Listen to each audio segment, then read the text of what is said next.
Really glad to meet you. You're recommended to me by some people. Hey, ooh, is this illegal? Hey, ooh, it feels. Teman-teman, coba bayangin Bandung yang macet parah dan kamu buru-buru ke kampus. Nyari ojek susah, harus tawar-menawar, harganya nggak menentu, pasti buat kesel kan? Nah, dulu ada seseorang yang mengalami hal itu, yaitu Nadiem Makarim. Nadiem Makarim bukan berasal dari keluarga yang biasa aja.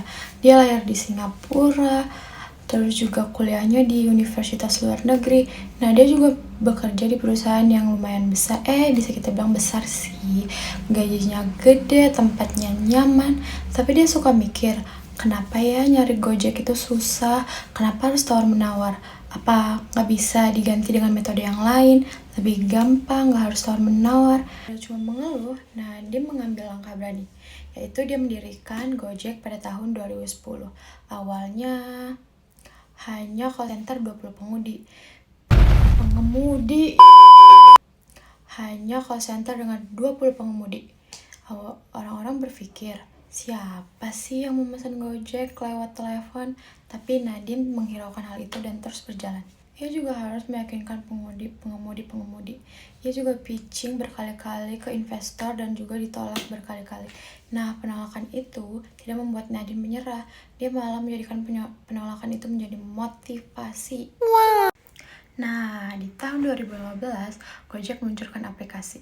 Dan kehidupan masyarakat di kota berubah drastis. Bayar bisa cashless, bahkan bisa pesan makanan lewat telepon. Tapi masalahnya nggak berhenti di situ aja nih. Ada masalah apa ya? Dan ojek pangkalan protes, bahkan sampai demo besar-besaran. Karena menurut mereka itu menurunkan pendapatan mereka. Demonya parah banget guys. Ini nih contoh demonya. Dan juga Uber dan Grab masuk ke Indonesia. Itu membuat persaingan semakin ketat. Tapi lagi dan lagi Nadiem tidak menyerah. Dia memperbaiki aplikasi. Hasilnya di tahun 2016, Gojek berhasil menjadi startup unicorn pertama di Indonesia. Dengan valuasi lebih dari $1 miliar. Sekarang lebih dari jutaan pengemudi mendapatkan penghasilan dari Gojek. Dan juga aplikasi Gojek membantu para UMKM dan membuat hidup kita lebih praktis. Nah, kira-kira apa aja ya yang bisa kita ambil dari cerita Nadiem tersebut? Pertama banget nih, yang kita dapat adalah jangan takut ya teman-teman buat keluar dari zona nyaman. Yang kedua, kita harus pandai melihat peluang. Dan juga yang terakhir, jangan pantang menyerah walau ditolak berkali-kali. Ditolak itu hal yang wajar loh. Tapi ada juga hal yang harus kita ingat, Nadiem itu perfeksionis dan juga berani ambil risiko yang besar. Nah teman-teman, kalau kalian punya masalah, jangan hanya mengeluh, tapi jadikan itu peluang. Dan jangan takut gagal juga ya, karena gagal merupakan salah satu batu loncatan menuju kesuksesan. Seperti Nadiem yang berani mengambil resiko besar dan juga berani bermimpi.